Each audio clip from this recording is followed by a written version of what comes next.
Ditadura. Ditadura. Ditadura. Ditadura. Ditadura. Ditadura, da censura à tortura. Após a instalação do AI-5, iniciou-se um período de muito medo no Brasil.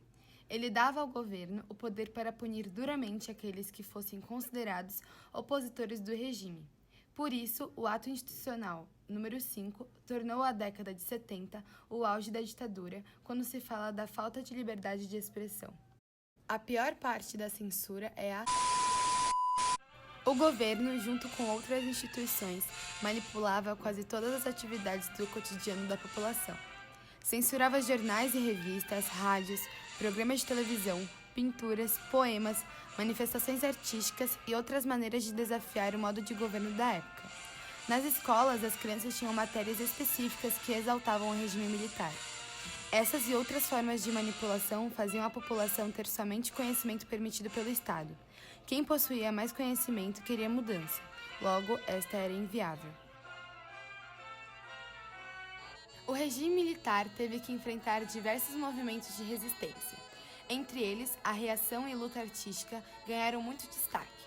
Os artistas expunham suas ideias por meio de obras com a intenção de denunciar e lutar contra o que ocorria na época, além de conscientizar o povo.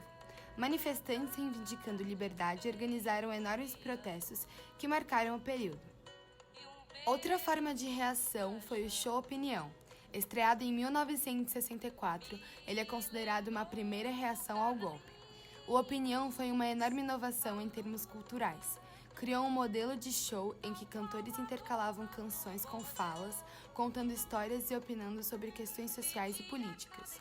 O Show Opinião foi um marco na história da música popular, causou grande impacto, tanto artístico quanto político. Ficou decidido na Assembleia dos Intelectuais que eles comparecerão em massa à passeata. Eu estarei lá, espero que vocês também compareçam. A arte foi uma área muito afetada pela censura. Diversos artistas tiveram suas obras modificadas ou impedidas de serem lançadas. Outra reação extremamente importante foi a Tropicália, um movimento artístico que surgiu ainda no tempo da ditadura. Poetas, compositores, pintores e cantores se juntaram para revolucionar o cenário artístico brasileiro, que na época exaltava de forma excessiva o patriotismo. Ela foi tão marcante que é considerada um fator determinante para o fim do regime militar.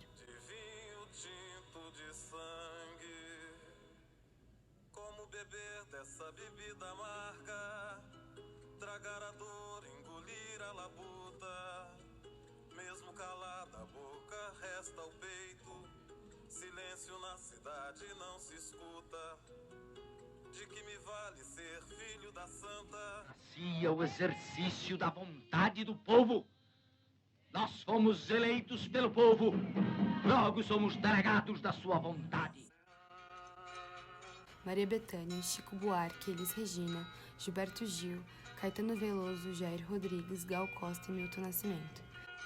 Todos esses grandes nomes tiveram trechos ou até músicas inteiras censuradas. Vários compositores usavam diversos recursos a fim de driblar a censura e muitos deles conseguiam. Um ótimo exemplo disto é a música Alegria, Alegria, uma das mais famosas de Caetano Veloso, que apesar de fazer inúmeras referências e metáforas à incansável procura pela liberdade, não foi censurada. Pau de arara, choque elétrico, afogamento, agressões físicas e psicológicas.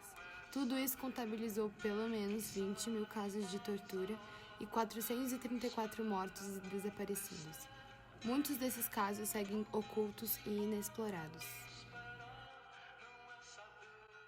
Nós estávamos absolutamente convencidos que nossos filmes, nossos poemas, nossas músicas iam mudar completamente a história do Brasil, por causa de cineasta. Sou levado para a sala de torturas, com uma soleira.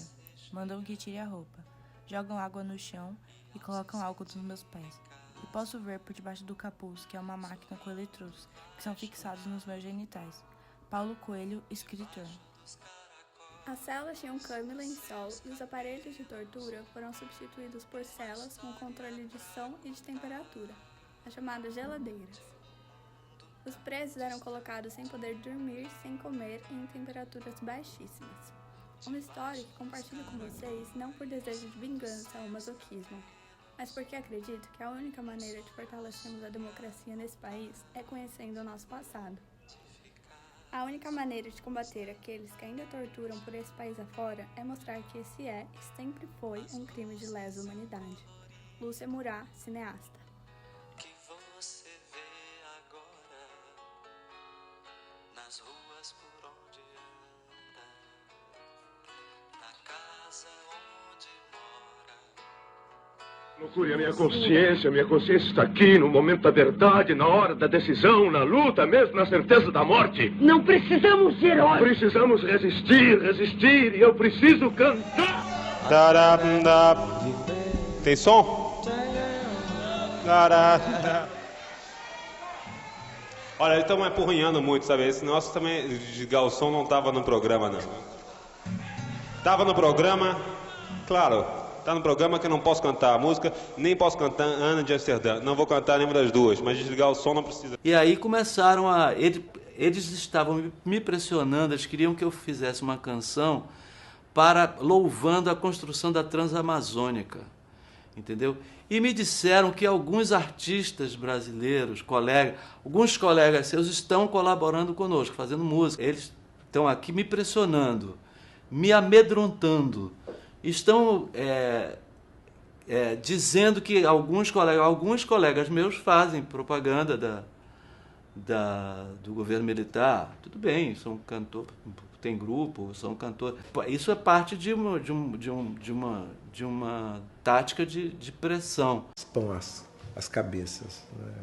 A de Caetano e a minha. Nós tínhamos cabelos grandes, naquela época era um dos símbolos da rebeldia juvenil e tal, e fizeram questão de raspar nossa cabeça. Cortar esses cabelos, esse cabelo comprido, essa coisa horrorosa. Eu me lembro que eles fizeram eles cortaram do Caetano, depois cortaram o meu. Nós estávamos muito abatidos, né, moralmente. Durante o tempo todo, a verdade é o seguinte, a ditadura encheu bastante meu saco, mas eu também enchi o saco deles. Não foi pouca coisa não, eu tenho isso muito claro. O AI-5 foi 13 de dezembro de 68, foi quando fechou tudo. Censura aos jornais, a prisão de gente e tal. A gente se encontrava nos bares e tal. Fulano foi preso, não foi, fulano veio e tal. Eu mesmo fui detido. Mas me deixaram com a recomendação de não deixar a cidade do Rio de Janeiro sem uma autorização expressa. Então eu pedi essa autorização, ela foi dada. Aqui para Roma, com a intenção de ficar o tempo que durasse o lançamento. Eu fui aconselhado a não voltar. Não havia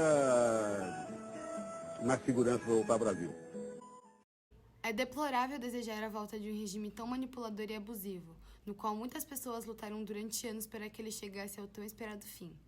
Ao não olharmos e conhecermos nossa história, passamos a viver simplesmente de expectativas infundadas e com pouco conhecimento sobre as consequências de nossas ações. É crucial que conscientizemos a sociedade e resistamos a esse tipo de regime.